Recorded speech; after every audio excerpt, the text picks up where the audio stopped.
Hi, guys. Welcome to the Church Split. My name is Will, and you guys know what we do here. We help you escape your church's echo chamber, learn to think biblically, and of course, challenge the status quo, which always needs challenging. But first, don't forget to like and subscribe and do all the internet stuff that if you don't know how to do by now, I cannot help you. But anyway, today I'm actually really excited for this because this is actually something new I've been wanting to kind of do for a while. For those who do not know, in my day job, I am a youth and missions pastor. So I work with teenagers, I work with people from all over the world and the community and the missions area. And I'm really passionate about next generation ministries and raising up a next generation to serve God and follow him and all those things. And one of the things I've noticed is I'm a part of a group online that is about for youth pastors to talk and network and all that. And I noticed a lot of things recently where people were posting stories of horrible things that they've gone through as youth ministers, and it makes my heart hurt. I don't like it. It makes me upset because the amount of ways that people have been treated poorly by the church is nothing short of astounding to me.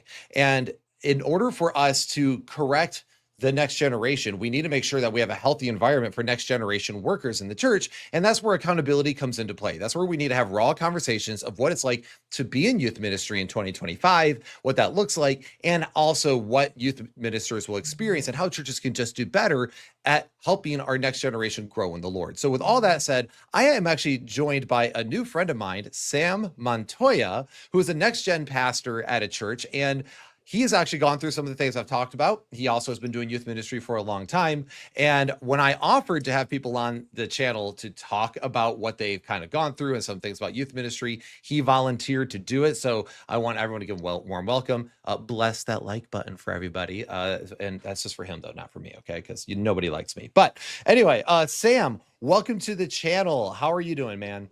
Good. Thanks for having me on. I'm excited to see where this conversation goes, and I definitely hope it helps some youth pastors out there just like to stay like persevering through it because I know sometimes those challenges of different seasons kind of gets in the way, and you're like, dude, should I really be doing this, or should I just kind of give it up? There's quite a bit of people from my circle of ministers that I know that are just giving up because it's got too hard. So I hope this message can be encouraging.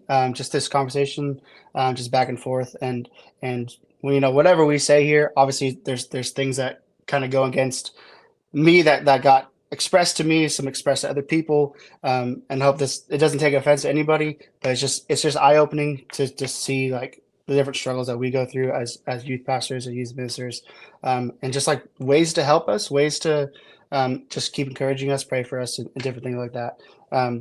But yeah, like Will said, my name is Sam. I'm a next gen pastor here in Lebanon, Missouri, and our youth group just pretty much exists to train, equip, and embolden the next generation of students to be servant leaders for Christ. So our whole job here, Sundays, Wednesdays, throughout the week, is just to make sure that they are trained up in righteousness, equipped to go out and spread the word, and then also emboldened to spread the word. A lot of times that last part gets forgotten. They learn the word, they learn how to say the word, but they forget, or they don't get taught how to actually express the word with some boldness, like it says in Acts chapter 20, 26, 28, I believe. So yeah, that's why we exist here at our church.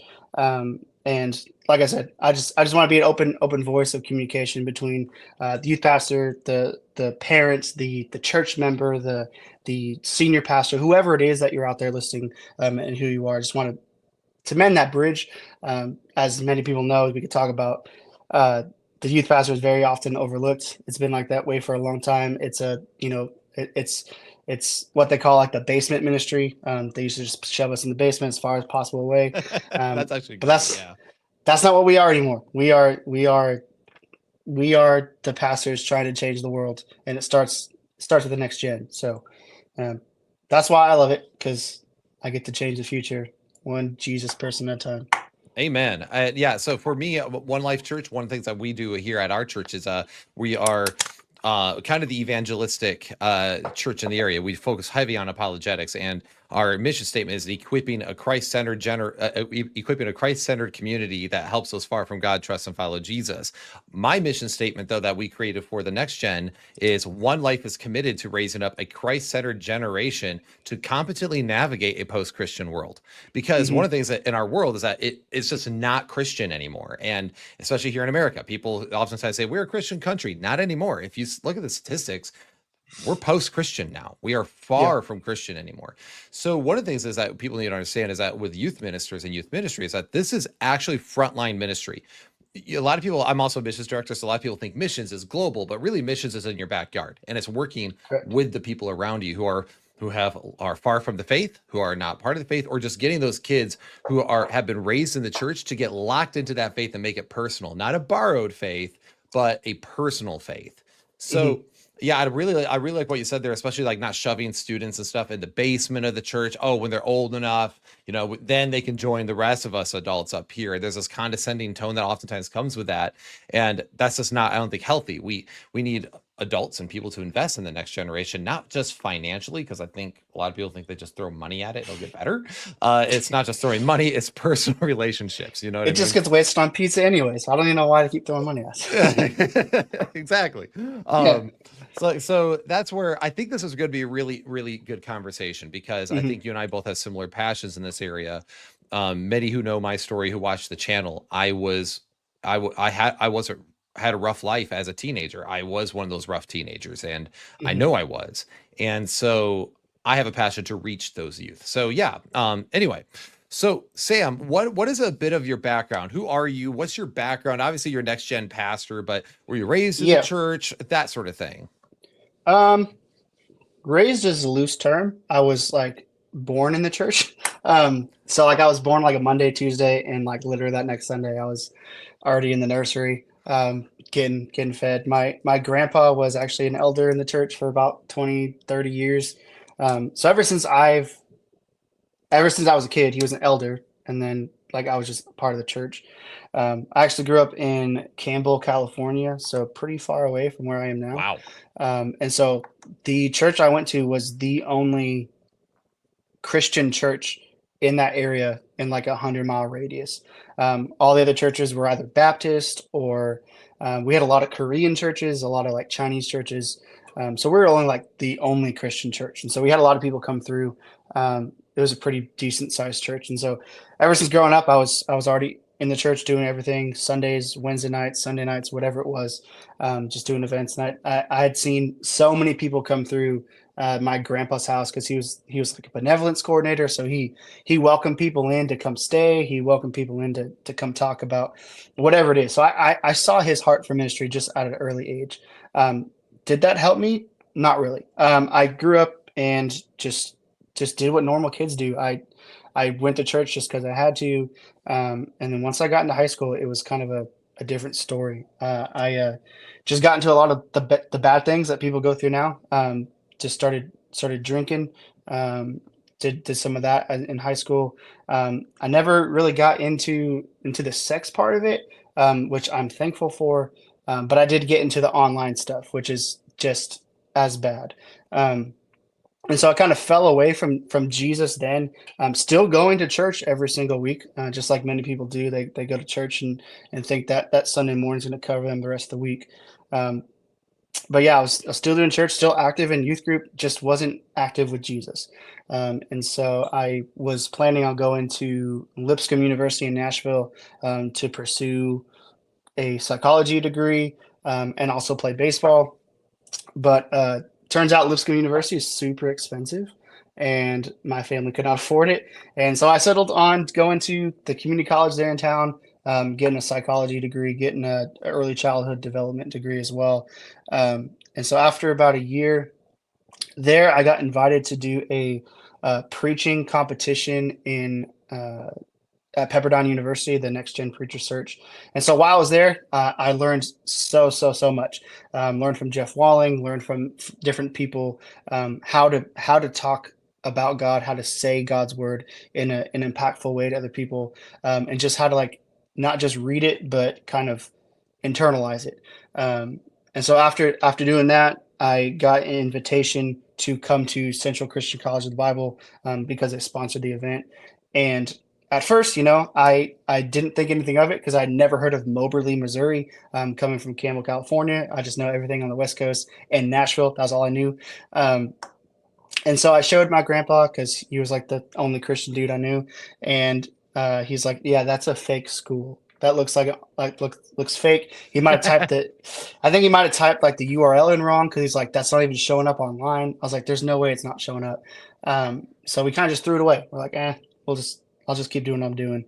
And then a couple months later, I got another one, and because I was just trying to listen to him, be respectful, I threw that away as well. And then a couple months after that, we got a third letter from Central. They're very persistent. And I was like, you know what? Let me just look into it. Let me see if I can type it in correctly.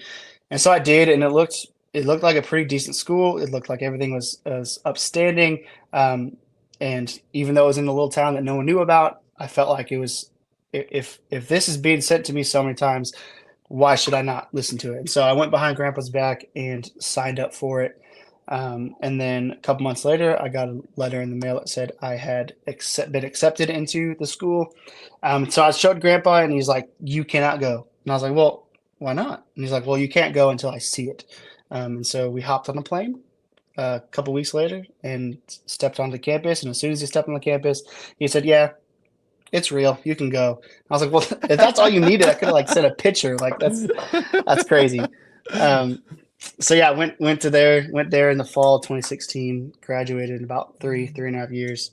And then I've been a youth pastor, next gen pastor, outreach coordinator, whatever you want to say, since then. But since then I met my wife, my wife, had two kids, and we're just living out here in Lebanon, living the dream, and trying to teach kids about Jesus. So That's awesome. I love it. yeah. Yeah. That's great. I've always been involved in youth ministry myself. Even when I was a lead pastor, I ran the youth group, and I had the associate pastor run the life group. So I was like, no, I want the youth group. I'll do that. Yeah. That's way more. I'm going to go have Yeah. fun. You go have fun with the stuffy stuff.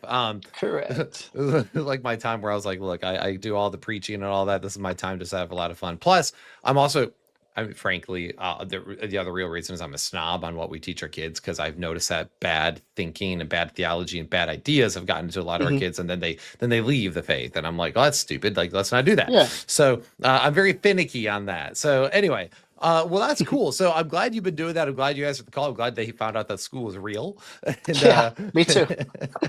so now you've been a next gen pastor for then. How many years have you been doing this? Well, depends on when you want to say an actual start date. So 2017, so like the summer after my first year at Central, I was technically the youth minister at a church in Arkansas, just for the summer, just while I Okay. was there for the summer. So better part of Um, 10 years. so yeah, almost 10 years. And then obviously I was helping out in the kids ministry, like high school, middle school. So I've been in and out of it since like middle school. Pretty much your whole Technically getting life. paid till about, yeah, pretty much my whole life. So I've always liked working with kids and teens, and just yeah, it's super fun. So I like it. Yeah, it's a lot of fun. There's a lot of energy in it. There's a lot of yeah, the funniest crap happens at youth group. Like the things I get to say that I experience in ministry, no one else gets to experience in their Yeah. ministry. So I love it. I love working with young people too. There's a passion there. They have good hearts. They are learning, and it's really cool to see them also go from like that weird kid who was Hmm. young and unconfident to like being someone who's like really pushing for Jesus and like actually sold out. It's a really cool thing to be part of that process. It can also be, of course, heartbreaking if they choose to go the other direction. But Yes. so now, what are some of the things? Let's go ahead and move over to a little bit on the challenges of it, because let's try to do a sandwich here. We're going to talk about the challenges of youth ministry, and then we're going to talk about, I think at the end we can talk about why it's really like the things that we've liked and the important Hmm. stuff there, to kind of Sure. like make sure it's not completely depressing. But so what are some things as a next gen pastor have you experienced that you think that are really challenging, that a lot of people don't know about, as far as how youth pastors are treated, the things that you have to deal with as a Hmm. youth pastor, stuff like that? Um, so I mean, there's a couple different challenges. One of the challenges is I don't want to talk about it a lot, but just like money issues, a lot of times, if we get a budget and we try to stick to it, but sometimes like the financial people only read stuff on paper, and they're like, well, why did you need 15 dodgeballs? Like, well, because we had a dodgeball game and we needed 15. Um, and why did it cost so much? Well, because dodgeballs are expensive now. And so some of those things get a little tricky where it's like, well, why do you need 100 rubber chickens? Well, we had to play a game that included 100 rubber chickens. So that kind of gets frustrating a little bit just because most of the people on the financial side aren't involved in youth ministry. They're usually people that come from a business world, like in their everyday life, come to church, become financial directors, which is totally fine. They just don't know what it means anymore to be a youth minister or maybe a teen in high school or middle school. So that is a challenge, trying to merge the gap between normal church members and teen ministry, and along with the financial stuff. Because one of my big things in my ministry is like I'll go all out for summer camp. If there is a camp that I'm a dean in, I'm spending what I can to make sure that no kid leaves unhappy. And sometimes that is quite a bit of my own budget. And sometimes that includes buying some outlandish things just to make sure camp is exciting. I'll tell you this: last year we had our summer camp involved like it was like a Christmas at the movies, Christmas movie thing. So it was like a Christmas theme in the middle of July.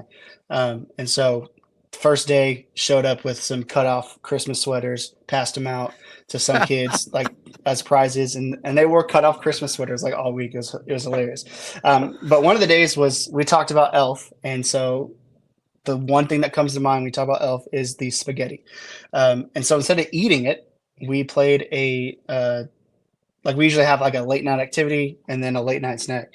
This time we can combine them together. The late night snack was to go around and get the ingredients for Elf spaghetti. And so each group had a gutter full of cooked pasta. And then they had to go to each station and get spaghetti sauce poured onto the gutter from a ladder. And then they had to get syrup poured onto them from a ladder. And then, they had to go around, get the Pop-Tarts, get the M&Ms, get the chocolate syrup, all that stuff. And so these kids walked away covered in spaghetti sauce, syrup, who knows what else. And then that naturally erupted into a all-out spaghetti food fight in the middle of the Of course grass. it did. Why Yeah. wouldn't it? Yeah, exactly. Why wouldn't it? And then they hated me like the rest of the week. But come Thursday, they said, like, this was the best week of camp I have ever had. And I said, well, what's the two things you're going to remember? They said, well, and then they told me the point of the week, and they said, also because you poured spaghetti sauce on me. I said, exactly. Whenever you eat spaghetti, you're going to remember this week at camp. And some kids have not eaten spaghetti since, which is completely fine. But they had a blast doing it. And I still get comments from it, and that's exactly why I'm spending $300 on spaghetti sauce right there. Because like I am making memories for these kids that they can connect to a lesson that they learned. And they're gonna eventually grow up, have kids of their own, and have to make spaghetti one night because that's all they have. And then hopefully that's just gonna light a spark in them and say, hey, I remember that camp lesson that I learned about joy from the Elf movie. So Yeah, well, I mean, I think that's also what people don't understand as well with some of the things with youth ministry right there. It's like I know some of it looks stupid, like some of the things we do yeah, is just absurd. Like this absolutely last absurd. week we played like basically it was like musical chairs spoons, and I mean the kids were like they stand in a circle, you play music as you do, Yeah. and they go around and they stand in a circle with their legs like foot to foot in a circle, and then as they're walking around it, as the music plays, as soon as the music stops, they have to find their partner, dive between their legs, and grab a spoon in the middle. And this, Oh, and yeah. whoever doesn't get a spoon is out. And it was so funny seeing. I mean, and we were so loud. They're all having Bible study at the church, and our pastor made a comment like, is there injuries going on out there? I'm like, probably, because it's like it's a circle. They're all diving at each other. It's Most amazing. likely. And Yeah. it's like And then someone's like, yeah, but that's Will's problem, not yours. He's like, that's a good point. We're moving on. If Yeah. there's not at least a good, well, there's not one injury. Are you even doing youth ministry right? But the thing is, that people don't realize that sometimes that you are creating memories, and that's kind of what you're trying to do. You're trying to create positive memories at church because you Mhm. might only remember parts and pieces. They might only remember some of the things that you teach about. You probably Yeah. already know 95% of what you're going to say over the next however many years you have that student, they're not going to remember. They're going to remember Mhm. key things, and so that tying that's actually really smart. Tying the game in a ridiculous game to a biblical lesson attached to a popular movie. Correct. It's pretty Yeah, I smart don't. there, buddy. I'm not your typical youth pastor, so I don't play a lot of games. Same. Just like on Wednesday nights or Sundays, whenever we have youth group, because I want to make sure the games actually tie into whatever lesson we're doing. And so if a game is just like super outlandish but has nothing to do with the lesson, then it's not really meant to be played that day. And so that's why those outlandish spaghetti filled games make sense because it tied into something. Right. Um, so that's typically what I do. Obviously, there's times where we play like just a game to get them loosened up, but for the most part, we play things that have purpose, that has intent, um, or at least is loosely tied to it. Because not everything is going to be like exactly on point, Right. but it's going to be somewhere along the lines. So Well, we I try mean, to be so intentional. yeah, I mean that's the thing was when I came to this church, they used to play a game every single week, and I kind of got rid of that just because it was one, it was hard to get 40 students to pay attention to. Exactly. You explain the rules, and some kids like you didn't explain that. I'm like, I did, but you were talking. You were in the bathroom. You were talking with your friend. Yeah. You've already asked that question, bud. Like, thanks. Come on. So I was like, this is too much chaos. It's taking too much time. So we focus most. Plus, I'm like, I am my I'm actually a theologian by trade. That's my degree. I've written a Hmm. book on theology. I do all the things on theology. So I'm like, it's really important that we teach the kids theology because we're a church. We're not a community center. But about every 6 weeks or so, we have what I call a connection night, which is there's a big game where it's usually just breaking the ice with each other. There's a small like Bible lesson, and then we do a longer small group. So it's really about just kind of connecting and fellowship as opposed Yeah. to that. But anyway, so yeah, the money thing. Yeah, why'd you need 500 chickens? Um, The well, we played a game. We played that game in which you like attach rubber chicken to the bottom of your feet or shoes or whatever it is, and then there's one person in the middle that's blindfolded, and they have to try to tag a person that has the chicken shoes. And obviously, walking with the rubber chickens, they're not quiet, so you have to try to walk around, be quiet.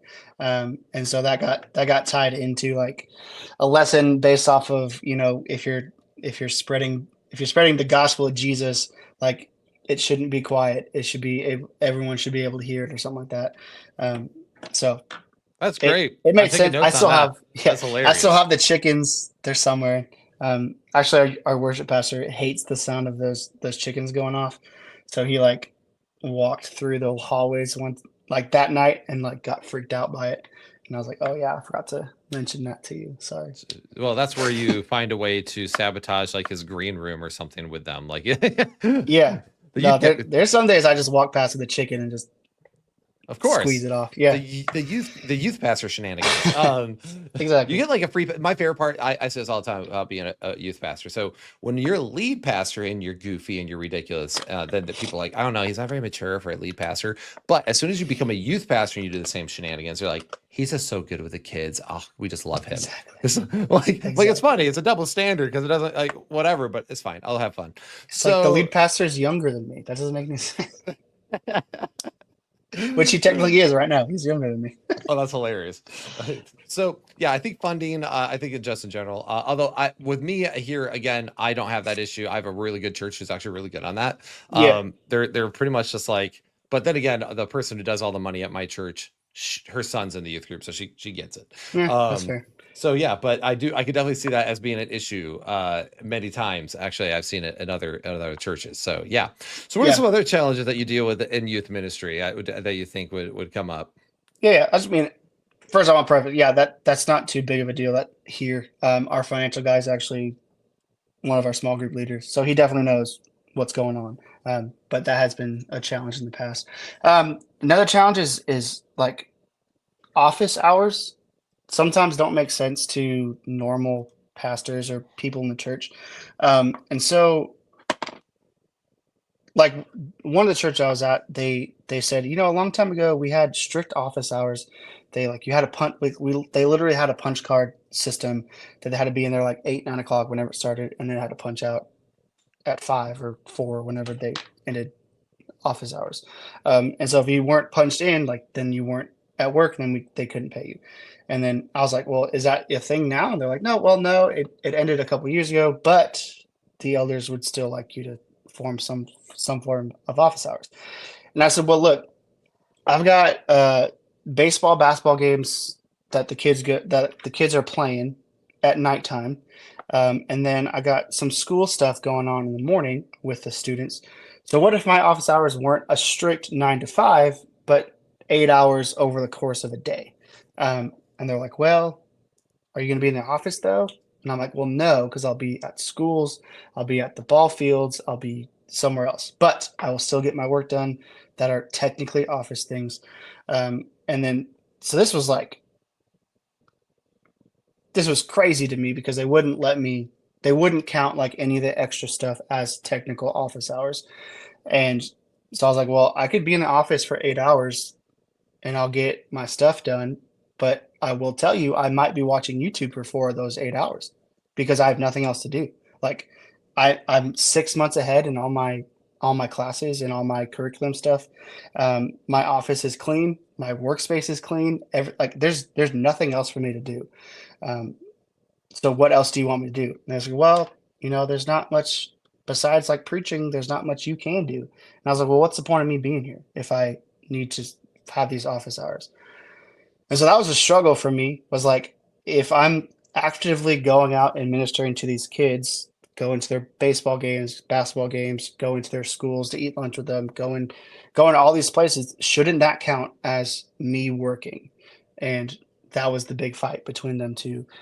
Because most people don't understand, like a lead pastor, yeah, might have to sit in their office for hours on end, reading commentaries, doing the Bible study to get them prepared for Sunday morning. But youth ministers, sometimes their best forms of ministry don't come into the office. It's out in the world with the kids, doing stuff with them, going to prayer breakfasts, FCAs, doing after school activities with them, picking them up from school, taking them to school, all these different things that youth pastors do that aren't technically office things. And so that usually that was a big struggle for me at previous churches, but not now, thankfully. Yeah, well, actually, that right there is a big thing that a lot of people don't realize, and even lead pastors deal with it. It's like, okay, well, a lot of like lead pastors do marriage ministries, like Yeah. they do marriage counseling, or they work with people who are going through stuff. They come into, but they usually come to the office to talk to the pastor. But I also know plenty of pastors that go meet people places. The thing is Yeah. with like pastoral ministry is that it's your office is just the place where you tend to get some work done to focus. But generally speaking, as in a pastoral capacity, you're going to be out and about. Just last night, I was out to dinner with some of my students. Why? Because I wanted to have a conversation with them and talk to them about their spiritual growth and development. And it's like, well, they're at school all day long. Yeah. Like I so when do I get to talk to them? Usually in the evenings. I've gone Yeah. to basketball games, swim meets. I've done all the things where it's like you're being present, but it's during weird hours, especially in youth ministry. Hmm. You're kind of part and parcel with the high school, middle school scheduling on a lot of things. Yeah. So I went to a choir concert, and for one with one of my students, and just sat there during Christmas on a Thursday night, but these are the things that a lot of people don't realize. That is technically still part of my work. And if you have me already 40 hours a week, let's say 8 hours a day in office, strictly in office.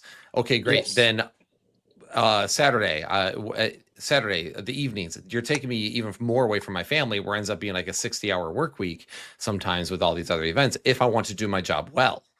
Yeah. And also people don't realize that students tend to open up doing something else. Like Correct. Yeah. especially your boys tend to open up more side by side than they do face to face. Mhm. So if if you're trying to get to talking to your guys, and it's usually, well, let's go to a basketball game, seeing that care Yeah, yeah, goes a long way with students. yeah, and especially like during like events, like overnight events or camps or stuff. Like you probably won't see me too much in the office leading up to it, just because I'm trying to get some rest ahead of time. Um, just trying to like mentally prepare, physically prepare, and just like spend time with my family before I have to go off and do things for, I have to watch these kids for 24 straight hours a day. And so it does get tough in those times where like, well, you need to be in the office from until you leave. I'm like, okay, well, no, I can't.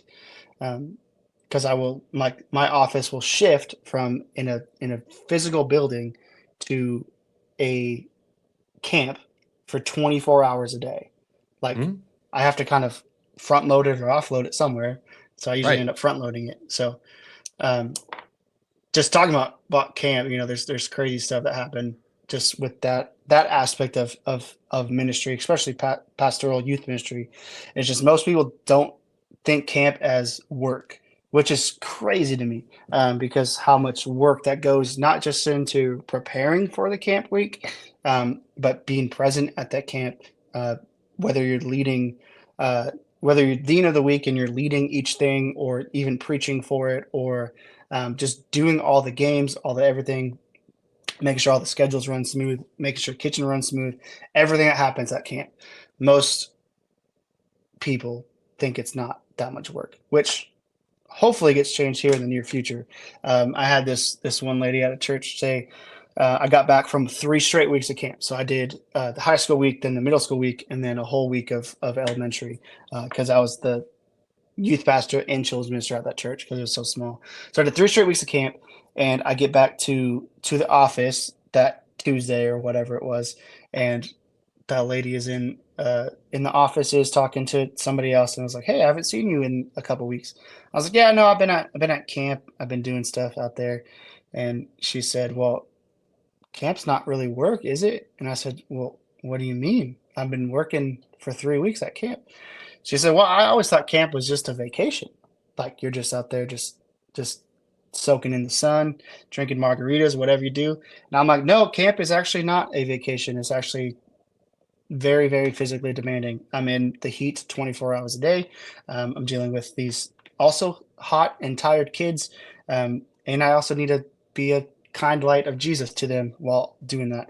And then I got to sleep in the same room as them, and they're smelly and stinky and all that fun stuff. And I even offered. I said, "Hey, next camp season we go. Can you volunteer for a week?" And she said, "Oh no, I can't do that. Um, I'm working." I'm like, "Well, how do you know you're working already? It's over a year away." And so she not only dismissed the overall working aspect of camp, but also didn't feel like volunteering at all for it. So that was exciting and a very, very fun conversation you want to have just getting back from 3 weeks of camp. So Oh yeah, like, yeah, oh, you haven't been doing any work around here. Why? Oh, you've just been having fun at yeah, camp. Like, people have no idea. Camp is exhausting. yes, If you do camp, yes, it is. Yeah, not only you're in the hot sun, but running, like someone who clearly, like, I always ask people, like, okay, have you ever planned an event, like a 1 day whole event full of like hmm, games, lessons, worship, the whole nine, the theme, it all has a plan. Okay, do it 1 day. A lot of planning goes into 1 day, and most people acknowledge, oh yeah, man, big events, that takes a lot of planning. Okay, great, 7 days. Now do that 7 times. Okay, now don't just exactly. plan it, go run it. Like, you have to front man this. Go be Uh, in it. Yeah. Oh, and by the way, all the people you're going to be talking to are going to be in 6th grade to 12th grade. Have fun with it, or Oh, and whatever. by the way, you're sleeping on a 2-inch mattress that hasn't been updated since the 80s. Yeah, Like, yeah, it's exactly.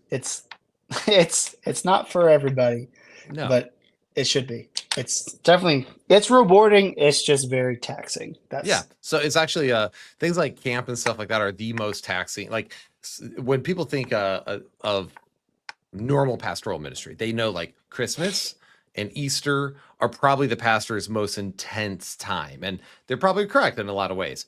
Okay, great. Youth pastors, that would be normally camp. yes. So I Yeah. actually, what I do now is I do retreats. We do weekend retreats. Oh We yeah.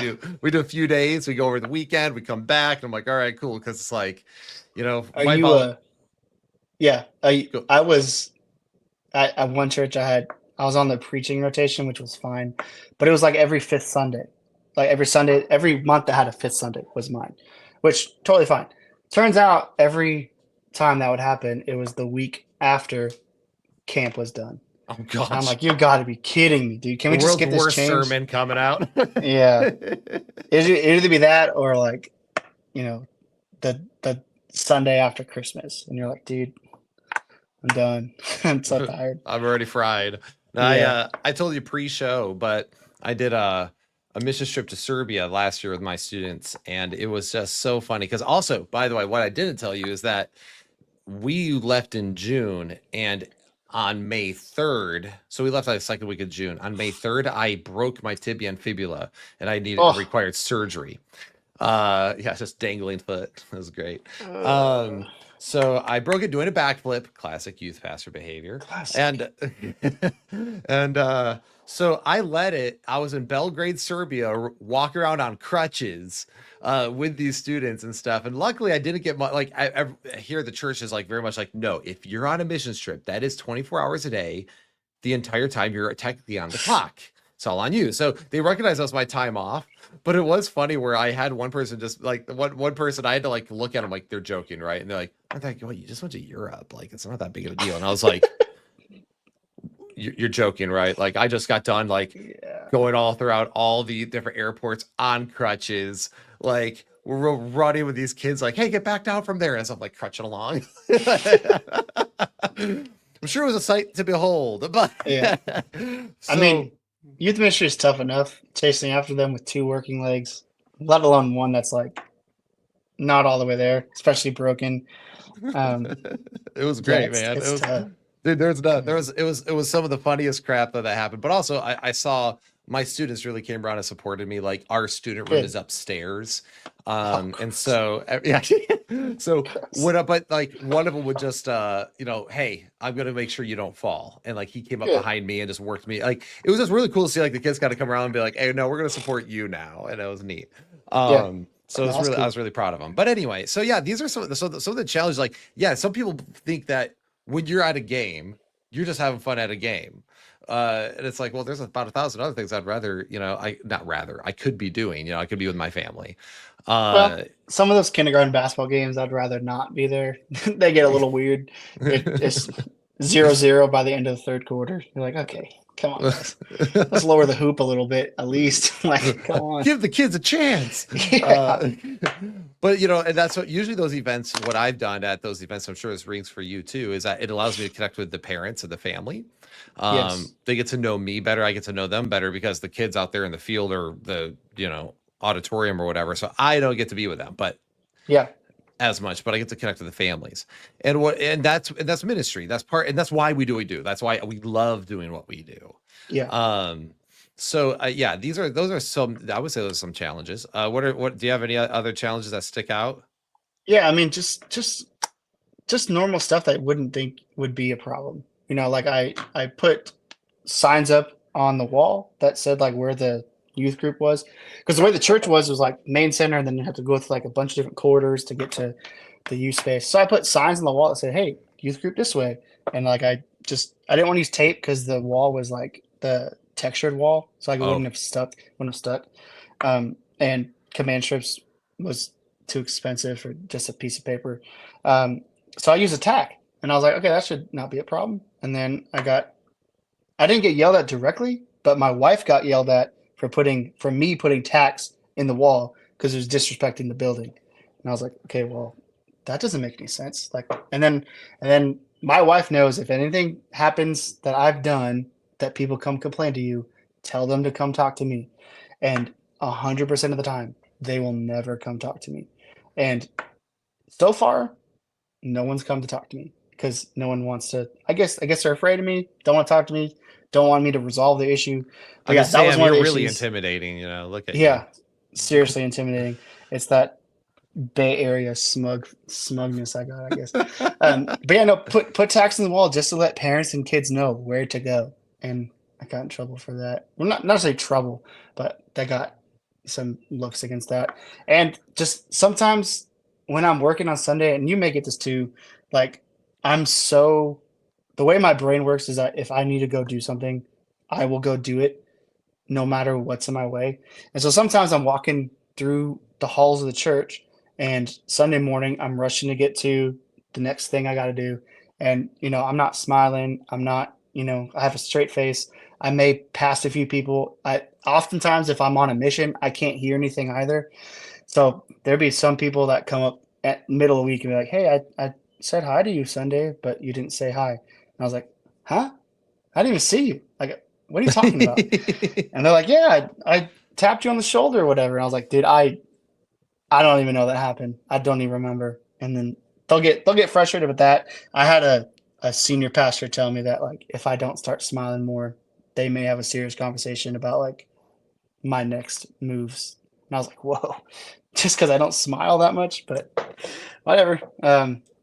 So yes, there's some things that people just get Well, that real sounds upset crazy. about. Like, yeah, like you don't smile enough. So we're gonna talk about it. Like, what do you want me to be a Walmart greeter? I'm sorry. Yeah, Like, I'm like I'm coming in at 7:30 in the morning. I just had a newborn. I'm exhausted. And then, you know, because the church was so small, I'm only getting like two or three kids, which is disheartening. And I'm like waiting for them to show up. And if they don't show up, then I literally do nothing. Like my job is just done. And I did all so that preparation too, yeah. and So most Sundays I'm like discouraged, right? Because I'm not having to do anything. And then I also have to, fake a smile, which I don't know how to do. um, So yeah, they're like, "Yeah, we need to talk about your friendliness and all this stuff," which I get. Have to be friendly to people coming in. But these weren't guests coming in because it was a small church. There's no guests coming in. One time a guest did come in, and these people like swarmed them so bad, like they just left. And I was like, "Yeah, that's not how you handle guests coming in." But yeah, they got mad that I didn't smile enough, and I was like, "Okay, well, that's like those memes you see of like an old guy looking at a girl's like, you'd be pretty if you smiled more. Like that's like yeah, it gives me that same kind of energy where it's like, this is just my face, bro. Like, don't tell me when to yeah, smile. I'll smile when I want. Like exactly." certain I people was I like, know. Yeah, go yeah, ahead. I mean, if you see me in the youth spaces, like I'm smiling the whole time. It's Yeah, I'm just you having don't. fun. I'm having a good Yeah, I'm time. having fun. So, That is uh, wild. No, that I definitely some of the things I've dealt with like also is like making too much noise. Like you guys are too noisy, and I'm like, well, mm, do you want like a completely boring you like when they're all laughing and having a good time like and like it's, I'm mhm. teaching a lesson, let's say, and they all start like getting boisterous and loud and like joking and like because whatever I'm saying, I'm engaging the audience and we're like work Yeah, yeah, like would you I would think because again I've been a lead pastor before, and whenever I'd hear a baby cry in the service, or if I heard like teenagers having a good time somewhere else, like I could overhear it. I wasn't hmm mad. I'm like, that's awesome. That's awesome. Like we have yeah, kids here, we have young people here, we have people having a good time at church and not finding church to be a boring, stuffy place, but a place that they're engaged and fellowship and commune with one another. Like that's a good thing. These are good things. So yeah, absolutely. yeah. I mean, I've only been told to be quiet one time. That was through email, like then a couple days after the thing, and they said like, "Hey, just want to let you know that we have a class at the same time as you're doing class, so just make sure you be quiet." But then they preface it by saying like, "But noise in the church means that there's kids." And I was like, "Okay, well, what do you want me to do? Do you want me to do you want me to be loud or like You be want me to let the quiet?" kids be kids, or do you want me to? Yeah, Yeah. exactly. So No, that's yeah, good. that I mean, that confused me. So yeah, it's the mixed messaging of youth ministry is definitely one of it. It's like what I have noticed in general, like they're like, well, we need to engage the students, we need to do these things, but then as soon as you're like, okay, great, well, these are the ways you do it, then it's like, well, we don't want to do that. Like one of the yeah. things I gave a sermon last year and I talked about challenging how to engage the next generation, and I had Mhm. people being like, oh man, that's great that you guys do that. We really do need to do that more. I'm like, yeah, you should get involved. It's like, no, never mind. And I'm like, okay, that's it's pretty normal. And like the thing is, like, it shouldn't be like just like a couple like young, fun people that engage young people. I'm really passionate about discipleship, so I'm passionate about older elders always discipling youngers. Like it's like Yeah. that's literally what Paul tells us to do. And so I'm like, it's not just don't just give a donation, which by the way, we appreciate your donations. We actually do need them because usually we're very underfunded. So we're buying 100 chickens through some sketchy thing on Marketplace. And so No, that was through Timu. Yeah, that oh, was even Team. better. Yeah, yeah, You don't know what's coming in that box. So what yeah. They but could have been real also chickens. yeah, instead of the rubber chicken, a real chicken pops out. You're Yeah, like, what? that was freaking Never rad. mind. We're chasing chickens. But Yeah, the the but for me, I was like, it was about like I wanted older people to look at our young people as people to get to know and get people to engage because they're humans, they're hmm people. They're like how you treat your youth in your church will shape them. They'll remember. They're going to become yeah, 25, 30. They're going to be dads and moms who go, yeah, I remember how my church treated me, and I they didn't really even seem to like us, and so yeah, yeah, so you got to be careful of that. Um, the church actually, I'm of the opinion, and I'd be curious if you'd agree with this. A lot of times people expect the young people continually to always change for the older people. And I'm like, well, the next generation is honestly is going to be running the next part of the church. So it actually, and the elders are actually more mature. So it should actually be the elders who are like, no, how can we help accommodate a little bit more of the younger people? I really do believe like that's like we sometimes get it backwards. Not say that like the young people run the place, but there should be yeah, a little bit more involvement there if that makes sense. yeah. No, I mean, I'd go so as far to say it's like each generation tries to change every other generation to theirs. Yeah. Whether that's younger people trying to change older people theirs or vice versa, because they all think they're the best generation, which go for it, believe that. However, you have to also be mindful that different generations think differently and might bring different things to the table. Um, and so having older generations meet with the younger ones allows the older people to see what it's like to be a younger generation, but it's also for the younger people to see what it's like for them and maybe look up to them and be like Amen. them Yeah. too. So it goes both ways. Like people trying to change each other, and I think a good thing to prevent that is just to have kids, teenagers especially, just to work in all aspects of the church. Like if you have a communion like rotation, just add a student to that rotation Yeah. that is a good speaker that can speak, on communion, and not someone who like can't talk but or can't read or anything, but someone who's good and can be on stage and be a good presence, and add them to the rotation because people can still learn from them. First Timothy 4:12 says like, don't look down on me for my age. It's like they can still preach the word, they can still teach people about Jesus, and then if you get them in like a door greeter or a communion pastor or some sort of kids ministry, like they're gonna influence people in those spheres, and like they're gonna get to know each other, and just the whole church kind of gets intermingled per se. So it's not just the same people doing the same things over and over again. Um, and one of the cool things like with youth ministry is like you can point to people and say, hey, I think you would be a great addition to our ministry. And I did that this past year. I One of my ministry buddies, he talked about how this 80-year-old man was his star small group leader. And I was like, dude, how did you get an 80-year-old in your ministry? And he goes, well, he just has a kind, loving heart, and I thought he'd be great for it. So I talked to him, and he's been crushing it every single week. That's awesome. And And so that's I what I was mean, like, like yeah, that personal involvement of an older person. Like I'm going to invest in this. I'm going to get to know this generation. I don't want this generation to have to come to get to know me. I am going to be the elder who takes the correct. initiative to get to know them. Yeah. So I reached out to someone who's about 60, 65, and I said, hey, I think you would be great in this role in our youth ministry. And he's like, well, I don't, I used to do it a long time ago, but like, I think I'm retired from it. And I was like, no one's ever retired from preaching Jesus. And he goes, well, you got me there. And I was like, yeah, dude, I got you.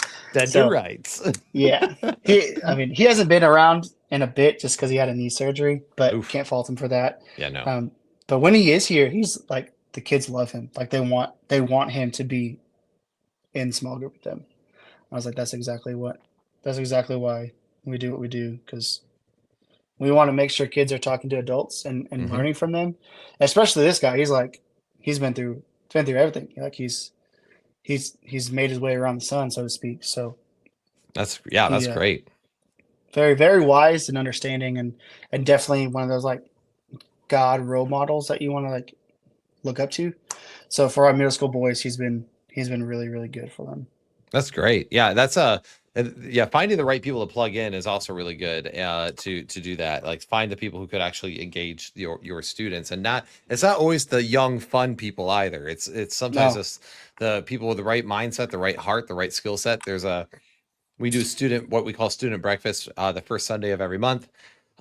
This family makes breakfast between we have two services at one campus, and so between yeah, the services they'll make breakfast and all the kids go and eat, and like they are some of the greatest kindest people you'll ever meet and all that. They have they have little kids and stuff, but it's like just finding somebody like that who's just willing to take time to create an area that the kids just fellowship in, like just yeah, make those connections. And it helps us also welcome new kids upstairs and send like, hey, we have breakfast right now, like because we get a lot of people going in and out of our church services. So it's like, well, not all those teenagers go to our youth group, so this is an opportunity for us to do an outreach event within the church, like right when if they're leaving yeah, the one service, or if they're coming into the service, getting them up there, getting them some grub, getting them connected a little bit. So yeah, yeah. just That's cool. overcoming those challenges. So now, Yeah, as far as working with the other things, like I don't think people realize when some of the expectations that they might put on youth pastors can be youth ministers can be a little ridiculous. One, you mentioned the office hour thing is huge. yeah, People don't understand sometimes what like you do as a youth pastor, and it means like, hey, no, if you want me to do my job and do it well. You don't want your youth pastor always just in the building. If he's in the yeah, building, he's probably not youth pastoring very strongly. The other thing is I don't think people realize some of the challenges that we deal with also as far as just with this generation as a whole. Like each generation progressively we've seen become more and more post Christian. So we kind of actually like one of the things I'll hear people be like, well, and I'm really big on Bible, so I hammer the Bible. But like, I mean, I spent this entire year doing theology of the body. What is your yeah, body? Why did God give you a body? These things. Of course, sexuality comes up in that. Identity comes up in that. Like, but also yeah, just what does it mean to be the temple? What does it mean? Like, and some of the stuff that we do might seem like they're very basic. I even did an 8-week course last year on why God allows evil. And that's more of a philosophy course. Which is less Bible, right? But it's like answering the question yeah, that a lot of Christians already know how to answer. But it's not really, the Bible doesn't say this is why God allows, you have to extrapolate, free will, soul building, yeah, multiple things in there. And it's luckily I'm at a church that its mission is to do these things, so it knows that. But I definitely have had people mention before when I've taught through the course before, like, well, it's not a very Bible heavy course. I thought you were like in my previous church. I taught the same church, and I got criticized because it's not. Well, there's not a lot of Bible in this class. I'm like, it's a philosophical question of why does God allow evil? We can use biblical examples of Joseph and others, but bottom line is that when you're working with this next generation who is post-Christian, a lot of them are not biblically literate either because people have correct. stopped Yeah, attending church. So I'm like where it used to be when you were considered a Christian nation, most everyone had some form of biblical competency or at least shared worldview of I'm Christian. hmm, So you could do it that way. But for now, I'm like, actually, what I have had to do a lot of times is strip it way back and go, all right, let's build the building blocks that get us to the Bible. That the building blocks that even get us to understand why the Christian sexual ethic is the way that it is, because it's just been so stripped out. yeah. Um, so yeah, my philosophy has definitely changed just in the last 5 years. So the way it started was like, okay, children's ministry, those are the Bible retention classes, those are like the Bible building blocks. And then once you move up to youth ministry, it's the same thing like what you teach an adult, just like cultural based. So like I'm going to teach on Joseph, but I'm going to teach the lessons that are appropriate to what your context is from Joseph, not just the straight up story, but the actual applications. And so, like children's ministry, story, youth ministry, application, adult stuff, application, and future stuff. Um, but now, since kids don't are the kids now come into youth group, they have never heard of Joseph, never heard of Jonah, never heard of Noah. They never heard of these biblical stories. So half of my series, whatever you call them, are the first couple weeks are talking about the story and then explaining why the story connects to this New Testament uh, application. Um, and so it kind of limits how many how many things I could do, but it also teaches me to go back and change some of these lessons that I just assume kids know about. That I have to just like, hey, I have to actually teach about what Joseph's story was, and it and some levels it's cool to get them to learn about new stories, and other aspects it's like frustrating because you're like, dude, you should know this. But also, I can't be frustrated at kids that just started coming to church last week. Right. Um, so you have to kind of find that balance.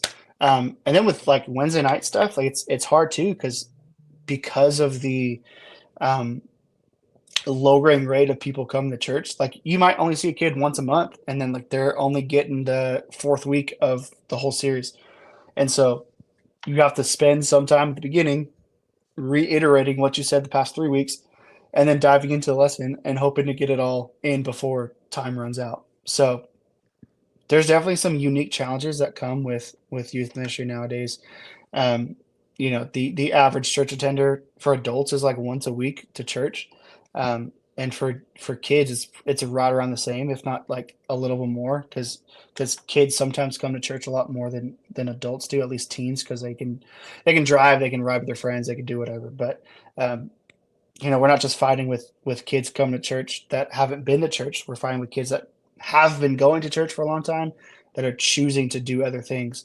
And so now we're just like in this weird like limbo between what do I teach and how in depth do I teach it, which, you know, nothing in the Bible is not worth teaching, but there's some things in the Bible that aren't worth reiterating so many times, if that makes sense. That probably sounds terrible, but No, no, no. um, There's true. It's you have to prioritize, right? Like whatever you teach in yeah, theology or Bible as a whole, you can't.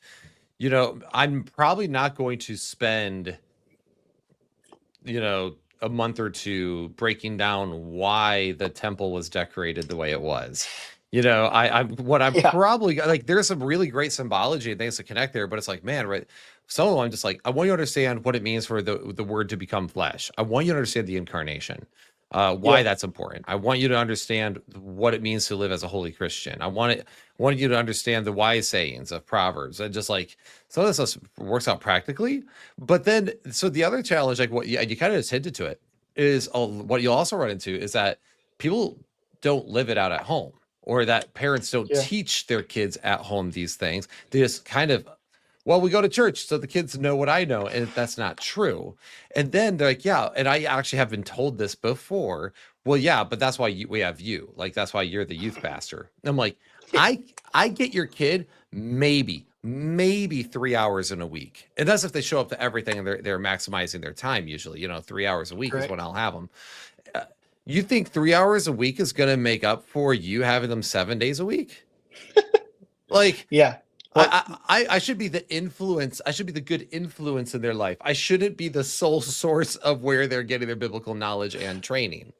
yeah. I mean, the problem, which I'm seeing a lot, and not every family does this. A lot of them, some of them are pretty good, but I mean, we get them like 160, 170 hours a week that a kid has with people, and we get them, yeah, like you said, 2 to 3 hours a week at most if they come to everything. Um, and then parents nowadays, they're not getting them for any more than this, like maybe double what we get because they get them like for dinners and breakfast. And that's about it. If that, if the kid is not doing that many extracurricular activities.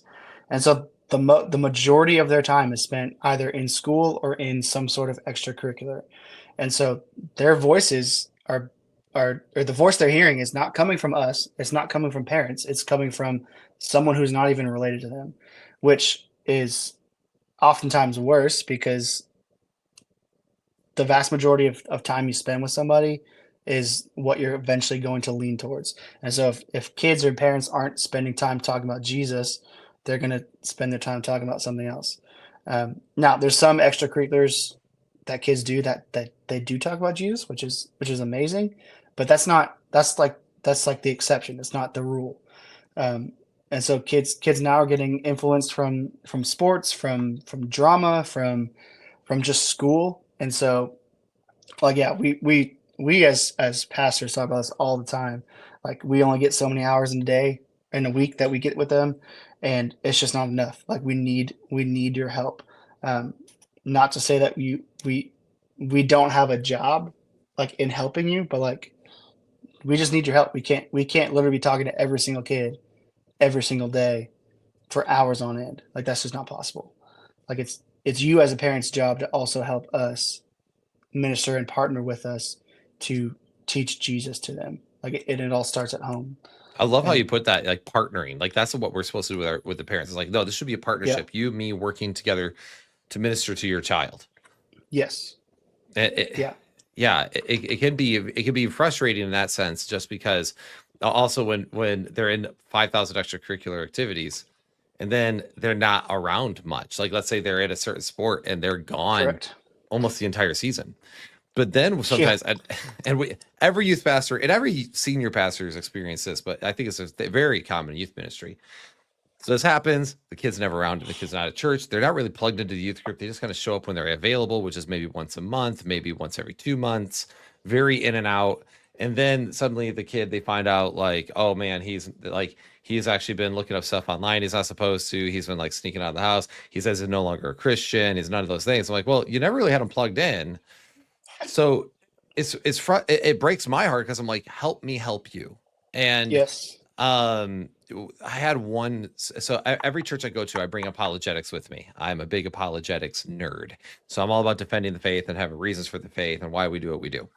And the last church I went to, I was, before this one, I was a teaching elder at a church, and hmm, I was doing a class on the reasons for the faith.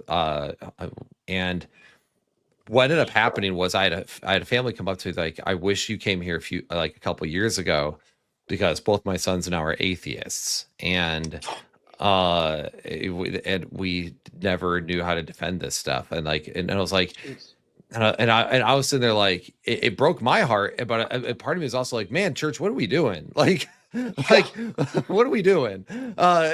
Where one guy, only one guy in your church, if you get one person who's interested, knows how to defend the faith, like, yikes, bro. yeah, Like, so yeah, we can't be the one pulling all the way. We got to partner with you, and you got to partner with us. And the youth group's got to become a priority if you want your kids to have that grounded faith. It needs to become a priority, but not just to have them here, but it has to be practiced at home, which yeah, means if you want your kids to know how to defend the faith, you want your kids to know how to study their Bible and read and pray and all that, you got to do it yourself. You yeah. got to I mean, exemplify that. even more than that, like I've had parents come up to me like, "Hey, why don't you like talk to my kid as much?" I'm like, "Well, he hasn't come to youth group in like 3 weeks, so I haven't had the chance to." And they're like, "Well, he just feels so distant from you." I'm like, "Well, because he doesn't come to church. Like I can't, like I don't have his number. I'm not gonna text him on a random Tuesday night. I need him to come to church." And they're like, "Well, we'll try. He's just busy with sports and all stuff." I'm like, "Well, you need to decide whether what's more important. Like, is coming to church more important, or is playing sports for the potential to be a college athlete, to be the potential to be a whatever athlete?" And And like, and statistically speaking, it's just not going to happen. yeah, and my big thing is like, eventually every single professional athlete retires, but I've there's no reason to retire from Jesus. Like Mm, there's like you can retire from ministry, you can retire from missionary work, you can retire from being an elder, all that stuff, but you don't ever retire from following Jesus. Because if you do, amen. that's just like leaving the faith. But some would argue that even if you leave the faith, you still don't leave Jesus. That's a whole other conversation. But um, No, you're opening a theological can of worms there, buddy. I know, and Let I us know hate your worms. thoughts in the comments below. Seriously, is Pastor Sam just starting fights out here? No, but like you aren't like if you truly follow Jesus, you'll never retire from him. even if it gets hard, even if it gets frustrating, even if it gets like rocky or whatever you want to use for your scenario. But you can retire from any job that you have, and that's kind of what we preach here is like your purpose on earth does not change no matter what job you do. Our purpose comes from Matthew 28. Jesus says to, go therefore and make disciples. That is your purpose on earth, is to make disciples. Whether you're working in McDonald's or, you're a professional athlete, whether you're a financial advisor, whether you're a pastor like us, like your purpose on earth does not change. Your vocation, your income, your place in life might change, but your purpose never does. And so that's kind of what we've tried and been instilling in our students today, because like they're gonna want to do all these different things, but you'll never not want to live out your purpose if you truly believe in it. So it's Absolutely. hard. It's definitely hard to get the parents to wrap their heads around, because they're like, "Well, my kid's so good at this." I'm like, "Is he though? Is he?" Like I've seen him play. Is he? Where it's like he might be good on that team, but it's not going to take him somewhere for his whole life. Yeah. In fact, Yeah. how many? I mean, we all know the person who peaked in high school, right? Like we all know the Correct. person who peaked in high school, and it's like, don't make your kid peak in high school. Yeah, you. I peaked, man. I Like, did. but it's like you don't be the don't. Yeah, okay, so most kids, oh, they work really hard on the football team, basketball team, whatever, and they get really good in that one thing in high school, but then they go to college or they don't go to college. They enter the workforce, and a lot, as well as I did, that when you're in the workforce, a lot of the hobbies that you had, you have to kind of pick and choose with what time you have, especially once kids get Yeah. involved. You have your own children. And it's like when you understand that, it's like, what are you training your kid to prioritize in Hmm. life? And do you it if this season's going to take them out every single Wednesday, every single Sunday, take your family out every single Sunday, is that something worth it to you in your Yeah. life? Correct. And for your future kids. I mean, my wife and I have already talked about this, by the way. Like, and people can say it's wishful thinking, but they have no idea how freaking stubborn my wife and I are, and how obstinate we are. But like, even the things with this is like, my kid will not have a smartphone till at least she's 16. And that's Hmm. like a thing that my wife and I have said. And it's like, no, it's like we will have other devices that she can access, but she won't have a smartphone. And it's because if Yeah. you read The Anxious Generation, you've read what other experts have said, it's basically doing devastation to our young people due to a number of reasons. And I'm like, I don't think I've ever heard a parent say, I wish I gave my kid a phone sooner, a smartphone sooner. So I don't think I've ever Yeah. heard that. Most of them are like, oh, Yeah. that stupid thing. I'm like, I can get you a flip phone if you need to call mom and dad. That's fine. But Yeah. I'm like, nah, nah, nah, nah, I'm good. So it is just that kind of idea of like, it's okay to go against the grain. It's okay. Like, okay, who are you prioritizing? There's families here who their kids have smartphones once they were 16, but their iMessage is connected to their parents' like iMac, so they see all the messages coming through. Yeah. And then on top of that, like they're not allowed social media until they're 18 because of what social media has. I don't know if you've seen like Instagram, what it does to young girls.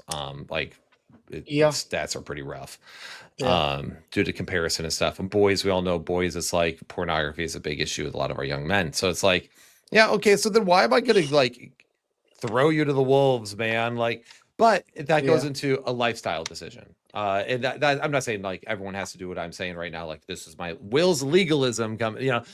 It's not Yeah. that, but it is something that people should ask themselves. What are they prioritizing in Yeah. life? And that's some of the ways I'm going to prioritize that.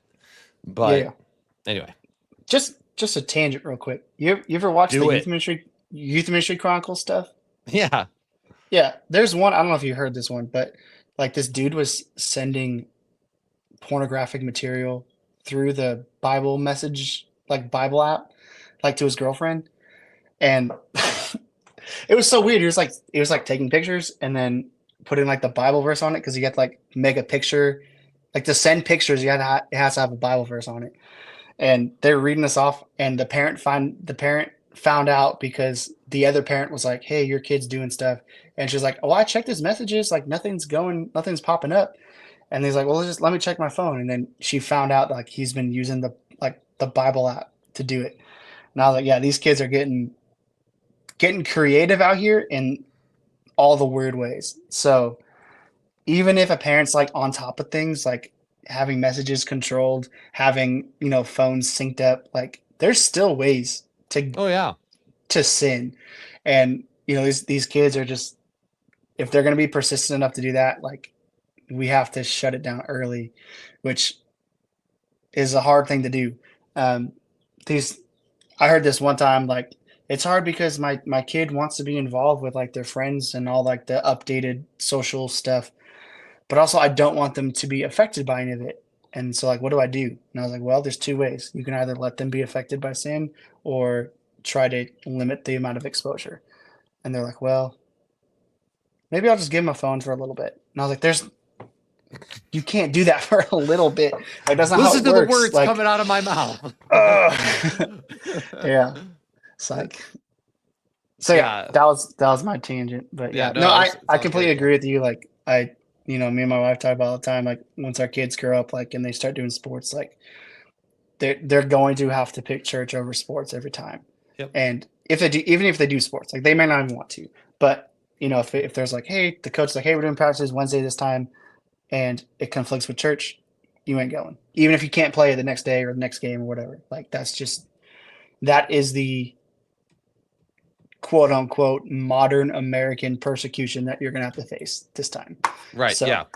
And that's actually perfectly okay. And like, you could give up that compared to what other Christians have given up, who've literally given their lives. Like, you can give up a basketball practice, you know, yeah, exactly. like people, Uh, we used to get fed to lions. Okay. Like, you can straight up just not play at a basketball game for a day. It'll be all right.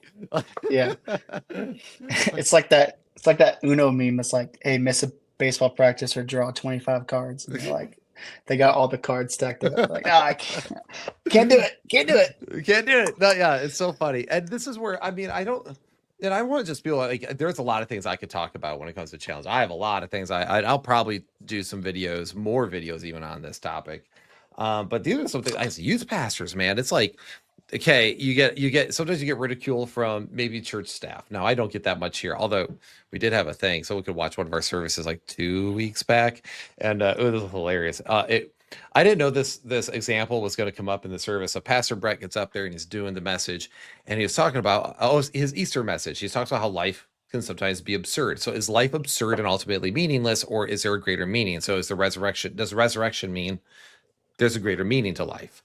Mhm. And so he talked about the absurdity of life. For example, he gets here in the morning before everyone else and he walks down the halls. He keeps it dark. He doesn't have anything else. And he literally, and I've seen him do it when I walk in, he will be walking and praying through the building. It's a great thing that he has this discipline that he does. But there's a dark hallway that leads to one of our next gen areas. And I have a basketball hoop that I will like roll out to the lobby so the kids can play it. And somehow, after my last student night, it got left in the hallway and not in its Uh-oh. storage area. And so he's walking, he's just praying, and he's like praying, and he walked and just gonk and just like hits the rim of it right on his skull. And you know, he rang his bell, and he's just joking around. I was like, suddenly I look up and there's this basketball hoop in the middle of the hallway.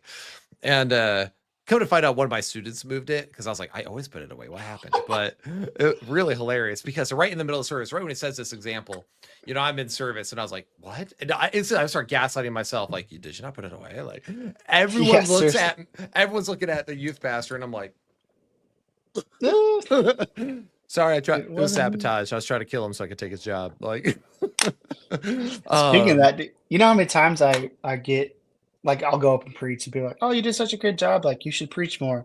And I'm like, "Well, that's like the lead pastor's job." Or they'll be like, "Are you gonna eventually be a lead pastor when you're done being a youth minister?" I'm like, "Well, it's not really like a stepping stone. It's more like a department, like I choose to it's work over yes." here as opposed to over Like there. I work on the left side of the building, he chooses the right side. Like that's just how it is. So, Actually, it's I'm glad you said that because actually, when I took youth ministry, when I took on youth ministry, went back to it. Many people who knew because I do the church split, that I was a lead pastor, and I got messages or comments from people like, "Oh, like well, how's it feel like to take a demotion or like, oh, how are you gonna be okay going from like the lead guy to like, second fiddle and that all that sort of mentality. I'm like, what is this idea that like youth pastors are less than? Like, I'm Yeah. sorry, I promise you, as a youth pastor, I deal with some of the crazier things than you've ever heard. A lot of times getting you dealt with the adults, Yeah. especially in today's generation. We have kids who have had identity issues. We had one girl, we prayed over her last summer because she had been attending and she was nervous because it was her first time going back to school as a white Christian girl. She was always identified as trans before. It's like we had, Okay. it's like we had that. I'm dealing with kids like who the amount of anxiety and depression that's in Generation Z is absolutely out of control. I mean, it was Yeah. bad with us millennials. I think you're a millennial. I'm I'm assuming like, yeah, I'm right at the end. Yeah. right at the end, you're the young Yep. millennial. You're the zillennial. Um, Yeah, something like that, whatever you want to call it. and it's like we have that, but it's spiked with Gen Z, and it's like I'm having suicide talks and depression talks with kids actually pretty regularly, like Yeah. in a way that would disturb, like, and I'm like, but then it's like that's considered less than. I'm literally working with the next generation, and we're talking like dealing with pornography. We're talking about like hookup culture, which is now a thing. We have, dude, OnlyFans has taken our culture by storm. Yeah. And We've had like 3 teachers like the last 2 years get arrested for doing stuff with kids. It's see, like, yeah, dude, we got stuff. I will say though, like a lot of people like, why don't you just like become a lead pastor when you're older? I'm like, well, because here's my blunt answer. Most of the time, most of the problems that adults deal with, all you can really say is stop doing it and get over it. With a kid, it's like they don't know what to do. They haven't like expressed those feelings yet. They're like lost. They're like searching for themselves. So it takes a little bit, it takes a lot more effort to get them to a realization of what's right and wrong. For adults, they should already know what's right and wrong. So you just say, yeah, get over it. And I can't do that if I'm a lead pastor. It's just not right. the biblical thing to do, I guess. But Well, also I it's like that's I can make an impact now on this kid before they make all those mistakes. Like correct. I That might is be able to also help. true. I might help be able to grab them and steer them before they become that train wreck. Yes.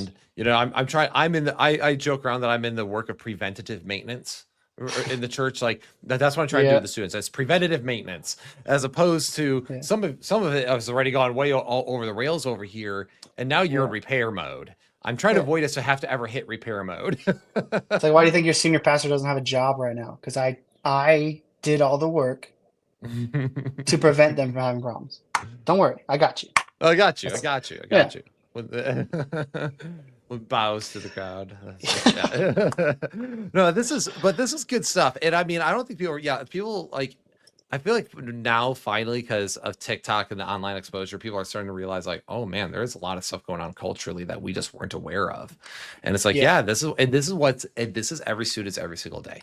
They yeah, if they there's videos of them being posted online from school that they didn't consent to. There's that person who's bullying them in their pocket as they carry their little phones with them everywhere. There's yeah, they can't escape it, and it's not. We live in a more sexualized and confused culture, more anti-Christian culture than we've lived in a long time.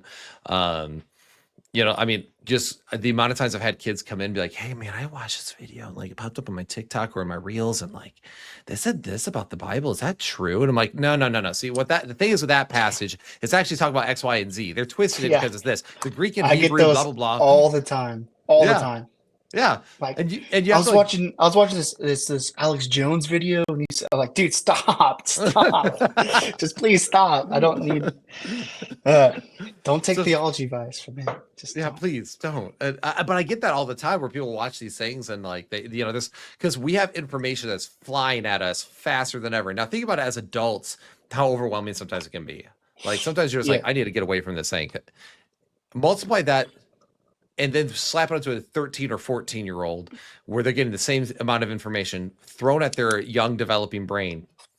Yeah, they need support. They need that. So, and yeah, the last thing your youth pastor needs is you usually breathing down his neck about something benign.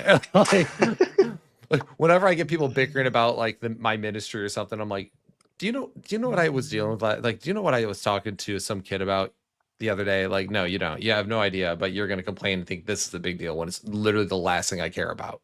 Yeah. Um, Most Wednesdays I had to end up staying late because some kid's crying about being anxious or worried or depressed or something. I'm like, if only these people knew how late I stay up sometimes talking to these kids yeah. because of their problems. Well, It's we always just, our Wednesday night goes 6 to 8, but I always joke around that it's really to like 9:30 because that's usually when everyone finally leaves. Because that's usually when I'm having one-on-ones with the students. That's when I'm having those conversations that desperately need to take place with those kids. Uh, yeah. At my old church, what we used to do is we just go to Taco Bell, which is like right down the road. We'd run to Taco Bell, and then we'd have like an after party at Taco Bell after youth group. It was like not technically youth group, but it allowed me to have a lot of really raw conversations that needed to take place. Youth group, So late night, yeah, exactly. The after late night party. youth group. Yeah. Yeah. After party. Yeah. So, but anyway, Sam, what would be some challenges that you would tell people, like how would you challenge the audience who has chosen to tune into this and listen to our conversation? How would you challenge them to go forward to help their next generation and not accidentally hinder it? Because a lot of times it's not like people mean to cause problems with the next generation Yeah. ministry. What are some ways that you challenge them, and then yeah, and how can they get more involved? So let me try to preface this by saying there's a bunch of different people, groups of people that need to get spoken to. It depends on where you are in that kind of pool, but the majority of it, like covers most of it, is that we are not paid babysitters. That's not what we're doing. And a lot of times children's ministry gets that a lot, but for teens especially, like we're not here to just is feed them pizza and play games and all that stuff. That might have been an early 2000s philosophy. That kind of was the pendulum swing from too much teaching in before that, and then now we're kind of going back to it. Um, so a lot of times people get that idea is like we're just there to play games with them, eat pizza, babysit them, all that stuff, all that weird stuff. But that's not what we're doing. So there's just a couple groups of people. The group of people that don't have any teens right now, that have never worked in a youth ministry at all. I would encourage you to either one, uh, go and ask your youth minister if you can help, or at least sit in on a couple Sundays or Wednesdays, whatever you could do at your church, just to see and kind of experience what it's like, to be in youth group. Now, you might end up picking the day that is literally just a pizza party, and that is okay because you'll experience some things even there where kids are talking, kids are playing, and interacting with other people that you may not normally see just on a normal Sunday service. So that's what I would say is just go in, talk to your youth minister, see if you can step in, help, or maybe just help at an event one day. Maybe come up to camp one day and just be the cook out there, or lead a be the lifeguard or something. Whatever you're gifted at, right? Just come up and help because you'll be able to see things in a different light. The second group of people that that are parents that have teens in the youth group, is just ask your youth minister how you can better partner with them, and that could be, getting a list of the small group questions that your teen talked about that Wednesday night, so you can ask them yourself. Getting the lesson, a couple days after they've taught it, so you can kind of go back over it again, or asking your youth minister, hey, what are you reading about on Wednesday night? And then the youth minister, yeah, we're reading about Matthew chapter 12. This is what we're talking about. Just so you can know, you can mentally prepare yourself, you can spiritually prepare yourself to talk to your student about it. That would really help us out a lot. Because it's that they won't just be hearing the message from us; they'll be hearing it from you, and it really gives you and your teen time to sit and talk about things that you may not talk about. And over time, eventually, your teen will start opening up about stuff that you may not have expected. What started off with just by simple questions can turn into hour-long conversations about the struggles that they have in their life and ways you can benefit them. So just ask your youth minister what ways that you can partner with them, and it may be like, hey, can you come in and help me lead a game this Wednesday night? And if you can do it, you say, yeah, I'll definitely come help you do it, because your team seeing your seeing you in that space, in that area. Um, they may be embarrassed, yes, but it also you get to help out that group, and they get to see you doing things for Jesus, which is just as impactful as you teaching them. Um, a lot of times parents just like send their kids off to whatever children's ministry, teen ministry, and the teens don't ever get to see them be Jesus. And so whenever there's a chance that you get to be Jesus to other people, like, and your kid gets to see it, just jump on every opportunity of that. So those are two groups of people. The third group of people is the older generation that may not be able to help out in youth ministry, that might have had their spikes in the dirt a long time ago, but now they're just around. They're teaching. They're learning on Sunday mornings, and that's kind of what all they do. And for those groups of people, I would say all we ask for is prayer. Prayer that we can stand firm and stand strong in the midst of all the challenges that youth ministry faces, um, and for protection, because a lot of times um, the devil likes to attack the kids. Not really sure why. Maybe because as long as he gets them in early into his ways, that they'll eventually never come back to God. Maybe it's because they're a little bit easier to get to. They're not as stuck in their ways as an adult might be. It could be that kids are more susceptible to different sort of attacks. So whatever it is, just we ask that you pray for them, because there's things that we've talked about here on this channel, this episode, that kids are going through, and there's thousands of other things that we haven't talked about, we haven't hit on, or that may be coming up in the near future that we now have to address. And so we just pray for protection, for guidance, and for wisdom is definitely always beneficial. Um, and then a lot of time, a lot of good things that older people could do is they have a lot of time on their hands just because they're retired, don't have much to do. So if you ever want to like let your youth pastor know, like, hey, I baked like 3 dozen cookies today. Would your students want them? I guarantee you, there will never be a kid that will say no. They will always enjoy some sort of homemade thing, some food, some gift. Because that's just what they do. They like to eat and they like to get free stuff. And so if you ever had time on your hands, you're like, dude, I made a bunch of Rice Krispies. Would your students like it? They will say yes every time. And if they don't eat it, I guarantee your youth pastor will eat it because he likes snacks too. So he's in youth just ministry. yes, exactly. So I have a kid. Those are our three. Those would be my three challenges for you. So if you fit in any of those groups, go for it. If you don't, Get involved somehow, like through prayer, yeah, giving, serving. I actually have a guy coming tomorrow to observe. Just a guy in the church, one of our worship directors. He says, hey, can I come tomorrow yeah, and just observe what you guys are doing? I'm like, yeah, sure. He's like, cool, that sounds great. Like, just wants to know what all the hubbub is about. So, and I think that's really cool. And so that taking an interest, and even just so like as much as something as small as Rice Krispie treats goes a long way, because it actually shows the students, hey, I'm thinking about you, man. Like, yes, keep it up. And just even being the guy who walks in the lobby by the kid and gets to know his name and like, hey, Jordan, man, hey, it's good to see you here at yeah, church. You doing all right? Okay, cool, good to see you. Hey, if you ever need anything, let me know. Just being that friendly face. I think of when I was a kid, there's a guy. I always just knew him as Mr. Andrews. His last name was mm, Andrews, and he was an old guy at the church. He is always shaking everyone's hands, and he, to this day, I'm like, he was one of the few adults that would actually make eye contact with me, talk with me, be kind to me, and send me out. And to this day, I'm like, yeah, him. I remember Richard Dilly, and there's 2 older guys who would do that with everybody. Just, hey, how you like? And to this day, they're probably some of the most impactful people I've had, because they just cared. yeah, They cared. And they're old guys who in the church never forgot that they're supposed to be Jesus to everyone, including that annoying little 6th grader, Will, who's running around the place with being yeah, mouthy and all the things. So correct. yeah, it's great. So anyhow, Sam, well, I really appreciate you coming on the channel. Is there anything you wanted to say real quick before we closed up?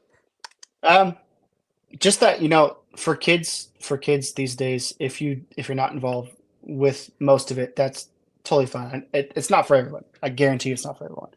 Um, but the one thing that is for everyone, and I know some people do have challenges with this, is just learn their name. Like, as long as you learn their name, they will remember you for so long.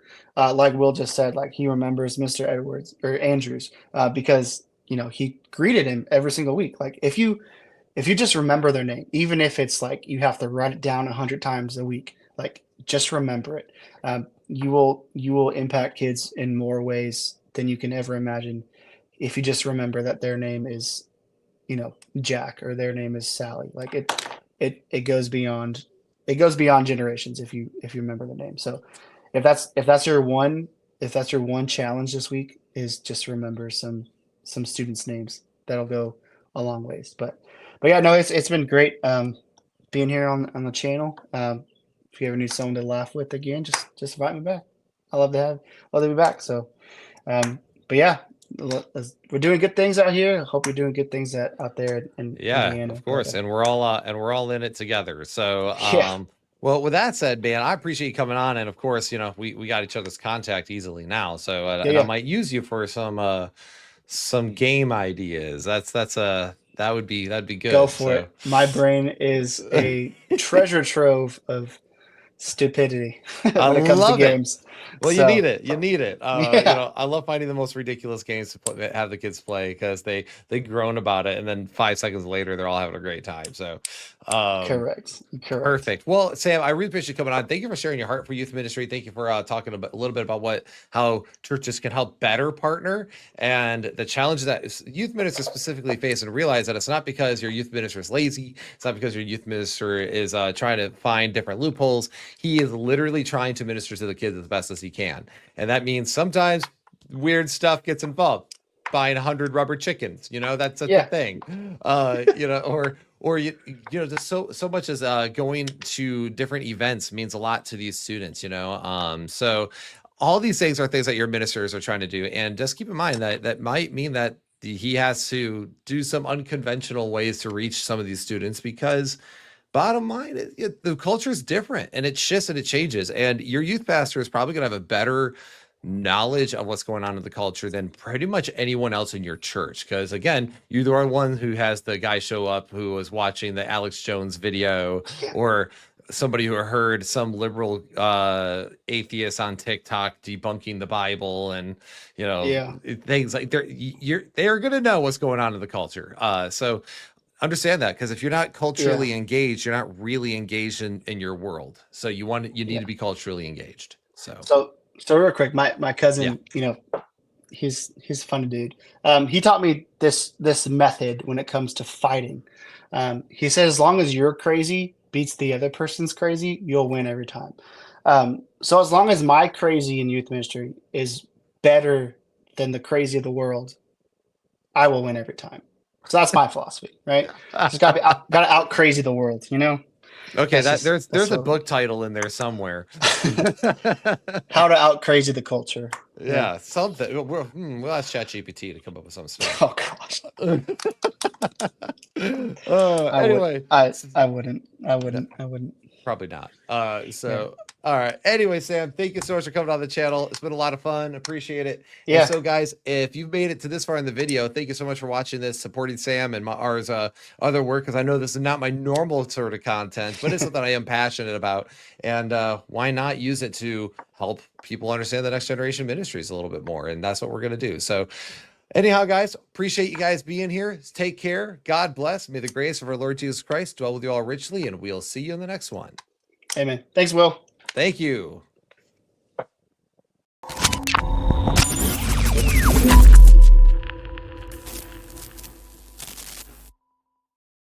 Boom. There you go.